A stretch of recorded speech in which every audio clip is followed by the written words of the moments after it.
सभी दीदी को मेरा नमस्ते। आज की वीडियो में एक बार फिर से आप सभी का स्वागत है। आज की वीडियो में दीदी हम लोग बात करेंगे क्लस्टर CLF के SRF फंड की, जिसको स्टार्टिंग फंड कहते हैं। CLF को स्टार्ट करने के लिए जो SRF फंड मिलता है वो 3,50,000 रुपये मिलता है। जी हाँ, 3,50,000 रुपये CLF का स्टार्टिंग फंड होता है। जिस प्रकार से समूह को स्टार्ट करने के लिए SRF फंड जो है 1500 या 2500 ही मिलता है, वहीं CLF क्लस्टर में 3,50,000 रुपये मिलते हैं। तो इस रुपए का किस प्रकार से क्लस्टर उपयोग करें और सही प्रकार से किन किन कार्यों में इसका उपयोग करना चाहिए, सरकार ये 3,50,000 रुपये CLF को स्टार्टअप फंड के रूप में क्यों देती है।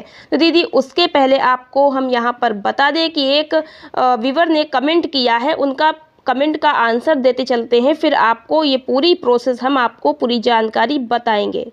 तो दीदी यहाँ पे कमेंट किया है चुन्नू लाल जंगड़ करके कुछ आईडी है।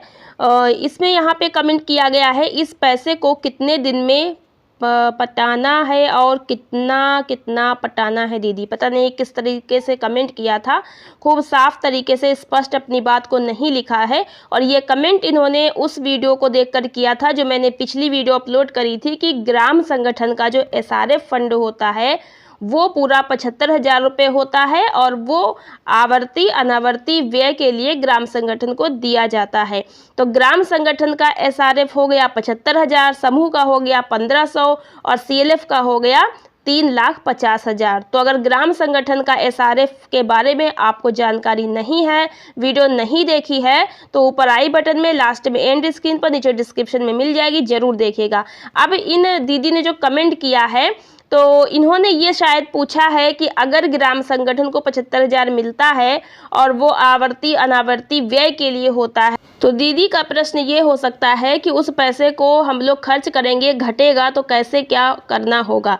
तो इसका आंसर हम वीडियो के लास्ट में आपको देंगे। हम बात कर लेते हैं आज की वीडियो में अपने टॉपिक पर, जो कि है CLF का SRF फंड 3,50,000 रुपये। उसको पहले समझ लेते हैं कि वो सरकार क्यों और किस कार्य के लिए देती है, आपको कहाँ कहाँ उसको खर्च करना है और कैसे करना है। और दीदी ये जो फोटो आप देख रही हैं ये CLF क्लस्टर की ही मीटिंग की फोटो है। जो दीदी आज की वीडियो बहुत महत्वपूर्ण है, ध्यान से पूरा एंड तक अच्छे से देखिएगा। वीडियो पसंद आए तो लाइक शेयर कर दीजिएगा। चैनल पर पहली बार आई हैं सब्सक्राइब भी कर लीजिएगा। अगर हमसे बात करना चाहती हैं तो हमें इंस्टाग्राम पे DM कर सकती हैं, मैसेज कर सकती। स्क्रीन पर आपको इंस्टाग्राम ID स्टडी के सिर्फ दिखाई दे रही है।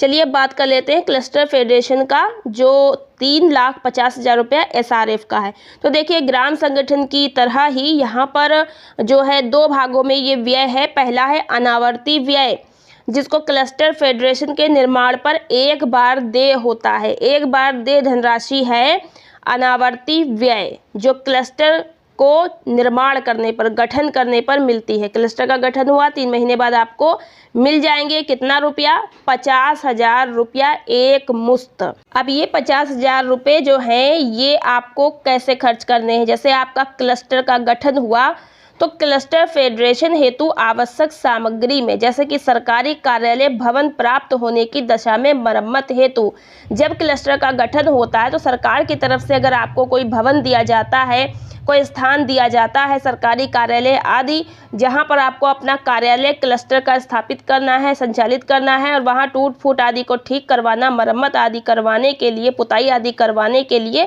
पैसा खर्च करना है, तो उसके लिए। उसके अलावा है CLF का नाम और बोर्ड बनवाने के लिए, बड़ा सा बोर्ड आदि भी बनवाना पड़ेगा जिसपे CLF का नाम आदि भी लिखा होगा। फिर है कुर्सी, मेज, अलमारी, दरी, सफ़ेद बोर्ड, अभिलेख यानी रजिस्टर आदि, बहुत सारे ऐसे स्टेशनरी वगैरह हैं, पैड पे मोहर और पेंसिल और दुनियादारी जो भी होती है, मतलब इसमें खर्च होती है रजिस्टर में वगैरह के साथ में ऑफिस का संचालन करने के लिए। तो ये जो स्टेशनरी आदि है इन सब चीज़ों पे खर्च किया जाता है। जिस प्रकार से समूह में दरी बक्सा आदि के लिए 1500 खर्च किए जाते हैं, ग्राम संगठन में 25,000 रुपये कुर्सी, मेज, दरी, अलमारी, बक्सा आदि पे खर्च किए जाते हैं, उसी प्रकार से क्लस्टर में भी 50,000 रुपये ऑफिस के ठीक ठाक मरम्मत आदि हेतु, और जो उसका क्लस्टर का मतलब स्टेशनरी है, रजिस्टर है, मेज कुर्सी दरी बक्सा आदि वहाँ भी, तो उसके लिए ये खर्च किए जाते हैं। टोटल 50,000 रुपये होते हैं। अब दीदी ये तो 50,000 हो गए आपके दरी बक्सा आदि, अलमारी कुर्सी मेज वगैरह के लिए। दूसरा नंबर है आवर्ती व्यय। ये 2 वर्षों के लिए आपको मिलता है, 2 साल का पैसा मिलता है, जैसे कि ग्राम संगठन को मिलता है वैसे ही। लेकिन यहाँ पर कितना क्या कैसे हैं, CLF लेखाकार का मानदेय, जो CLF का बुक कीपर होगा उसका मानदेय कैसे निकालेंगे। जब नया गठन हुआ होगा CLF का, तो CLF के नवगठित होने पर खुद का उसके पास इतना पैसा नहीं होगा, तो फिर सरकार की तरफ से फंड आएगा, इसी में से आपको मानदेय का भी प्रावधान करना होगा। फिर है VO अभिलेख रजिस्टर क्रय, यानी ग्राम संगठन के जो रजिस्टर आदि हैं उसका क्रय करना, लेखा अनुरक्षण आदि, कार्यालय का किराया। अगर किराए पे आपने CLF का कार्यालय बनाया है, सरकार तरफ से नहीं है, सरकारी कार्यालय नहीं है, और आपने किराए पे कहीं ले रखा है, तो उसका किराया भी आपको देना है।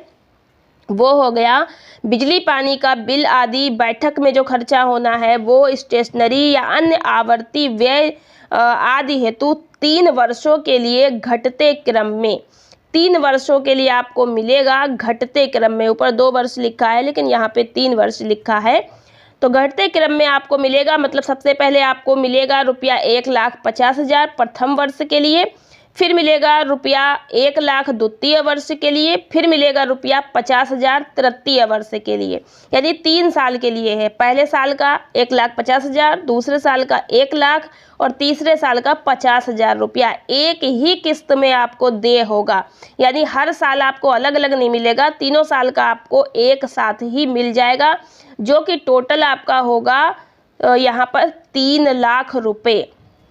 तो 3,00,000 रुपये जो होता है ये आपका आवर्ती व्यय होता है। आवर्ती व्यय का मतलब है ऐसे खर्चे जो बार बार आएँ, जैसे बिजली का बिल आपको बार बार देना पड़ेगा हर महीने, जैसे पेन पेंसिल रजिस्टर आदि का खर्चा है तो बार बार आपको खरीदने पड़ सकते हैं, जैसे कि आपको कार्यालय का किराया हर माह देना होगा, और जो बुक कीपर का मानदेय आपको हर माह देना होगा।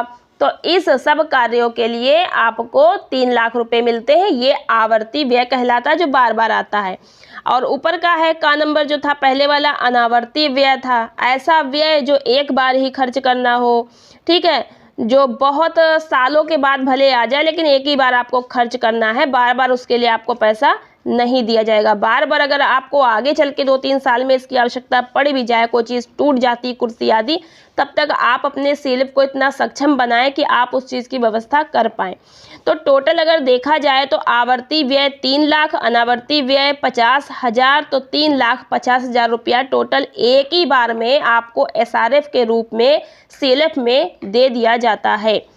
तो अब इस पैसे को आपको अच्छे से चलाना होता है, अच्छा खासा अमाउंट होता है, और इस पैसे को केवल खर्च नहीं करना है, इसको दीदियों में, ग्राम संगठनों में, समूहों में आपको चलाना है। जो पैसा सामान खरीदने के पास बाद में बच जाता है, 50,000 का आप सामान खरीदेंगे और 3,00,000 आपका बचेगा। जब आप उसको चलाएंगे, ऋण के रूप में ब्याज आदि लेंगे, तभी तो ये सब किराया आदि निकालेंगे। तो अब मैं प्रश्न का उत्तर देती हूँ कि जैसे दीदी ने पूछा था ग्राम संगठन के SRF के बारे में, कमेंट किया था दीदी, ग्राम संगठन का SRF हो जो 75,000 है, 25,000 का सामान खरीद लिया, बचा 50,000, और जो CLF का SRF होता है 3,50,000, 50,000 में आपने रजिस्टर दरी बक्सा कुर्सी आदि खरीद लिया, बचा 3,00,000। तो इस पैसे को खर्च ही खर्च नहीं करना है, इस पैसे को जब आप चलाएंगी दीदियों के बीच, ब्याज और लेंगी, उस पर ऋण के रूप में देंगी, बांटेंगी, जब वापसी आएगा तो ये पैसा आपके कॉर्पस के रूप में बना रहेगा, और जो ब्याज आएगा उसी से आप अपने खर्चे निकाल पाएंगे। इस पैसे को आप सामान्य ऋण के रूप में दीदियों के बीच दे सकती हैं और ब्याज सहित फिर वापसी भी करा सकती हैं, जिससे आपका एक इनकम बना रहे। और दीदी बाकी ग्राम संगठन CLF में और भी फंड आते हैं तो उसकी भी जानकारी मिलती रहेगी। वीडियो ऑलरेडी भी मैंने बहुत सारी अपलोड की हैं, वो भी देखिएगा। तो आज की वीडियो में इतना ही। वीडियो कैसी लगी कमेंट बॉक्स में लिखकर बताइएगा। वीडियो को लाइक और शेयर कर दीजिएगा। चैनल पर पहली बार आई सब्सक्राइब कर लीजिएगा। मिलते हैं नेक्स्ट वीडियो में कुछ नई जानकारी के साथ। आज की वीडियो में इतना ही। धन्यवाद।